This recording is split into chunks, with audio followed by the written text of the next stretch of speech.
இன்றைக்கி எங்கள் வீட்டு malai kofta in white gravy restaurant ஸ்டைல்லையே, but at the same time healthy. ஏன்னா கோஃப்தாக்களை நான் வந்து டீப் ஃப்ரை பண்ண போகிறதில்ல, ஷாலோ ஃப்ரை பண்ண போகிறேன்.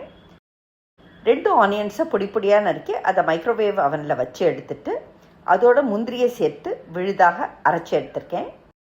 எப்படி வெங்காயத்தை மைக்ரோவேவ் அவனில் வச்சு வதக்கிறதுங்கிற வீடியோவும் நாங்கள் போட்டிருக்கோம். நீங்கள் பார்க்கலன்னா போய் பாருங்கள். ஒரு பேனில் கொஞ்சம் எண்ணெயும் நெய்யும் சேர்த்து அதில் நம்ம அரைத்ததான முந்திரி பருப்பு வெங்காய விழுத போட்டு நல்லா அப்படியே கலரி விடலாம். அதோட மஞ்சள் தூள், சிவப்பு மிளகாய் தூள், தனியாத்தூள்,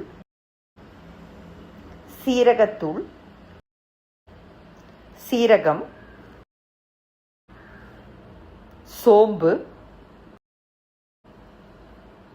கசகச, கசூரி மேத்தின்னு சொல்லக்கூடியதான காய்ந்த மெந்தையக்கீரை இலைகள், இது 2 உள்ளங்கை நடுப்புற வச்சு க்ரஷ் பண்ணிவிட்டு அப்படியே சேர்க்கலாம்.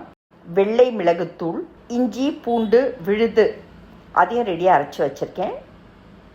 நல்ல ஒரு வாட்டி கிரேவியை வந்து கலந்து விட்டுட்டு நல்லா அது அப்படியே லோ மீடியம் ஹீட்லேயே அது நல்லா வதங்கி வரைச்சி இஞ்சி பூண்டு விழுது உப்பு சேர்த்து மேலும் அதை நல்லா வதக்கலாம்.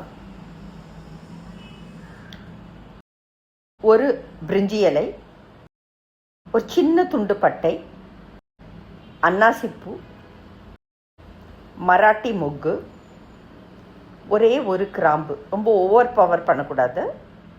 ஸோ இது எல்லாத்தையும் போட்டு அந்த கிரேவியை வந்து மேலும் அப்படியே ரொம்ப லோ ஹீட்லேயே வச்சு நல்லா வதக்கி விடலாம்.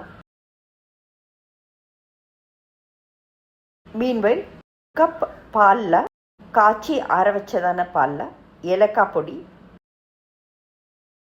குங்குமப்பூ சேர்த்து ஒரு 20 மினிட்ஸ் போல் இந்த குங்குமப்பூவும் அந்த ஏலக்காய் பொடியும் காய்ச்சி ஆற வச்ச பாலையே ஊறட்டும். அதுக்குள்ளே நம்ம கிரேவி வந்து நல்லா அப்படியே வதங்கி வந்திருக்கும். லோ ஹீட்லேயே எல்லாம் வதங்கி எல்லா பச்சை வாசனையும் போயாச்சு. இப்போ வந்து 20 மினிட்ஸ் போல் ஊறியதான அந்த ஏலக்காய் பொடி குங்குமப்பூ கலந்த பாலை சேர்த்து அப்படியே மேலும் கலந்து விடுறேன். அது நல்லா வதங்கி நம்ம கோஃப்தா தயாரிச்சுக்கலாம். ப்ரெஷர் குக் பண்ணி வேக வைத்து தோல் உரித்ததான உருளைக்கிழங்கு, கேரட் துருவல்,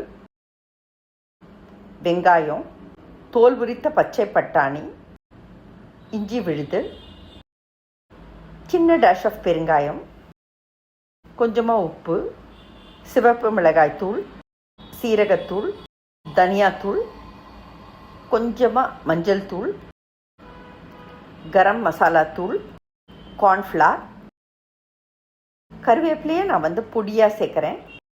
ஃப்ரெஷ்ஷான கொத்தமல்லி தழைகள் எல்லாம் சேர்த்து தேவையாக இருந்தாக்க கொஞ்சம் உப்பு சேர்த்து இது அப்படியே வந்து நல்லா ஒன்றா சேர்த்து அப்படியே கலந்து விடலாம். தேவையானா நீங்கள் கொஞ்சம் தண்ணி தெளிச்சிக்கலாம்.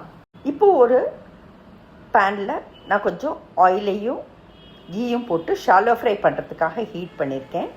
இன்றைக்கி நான் கோஃப்தாக்களை ஷாலோ ஃப்ரை பண்ண போகிறேன். இந்த வெஜிடபிள் கலவையை அப்படியே கோஃப்தாக்களாக நான் ஷேப் பண்ணியிருக்கேன். ஸோ இந்த கோஃப்தாக்களை அப்படியே நம்ம வந்து ஷாலோ ஃப்ரை பண்ணி எடுக்கலாம்.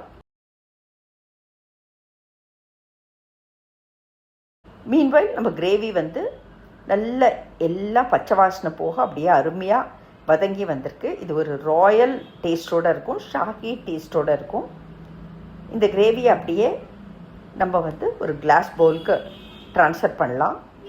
பண்ணிவிட்டு நம்ம ஷாலோ ஃப்ரை பண்ணி வச்சுருக்கிறதான அந்த வெஜ் கோஃப்தாஸை அந்த கிரேவியில் போட்டு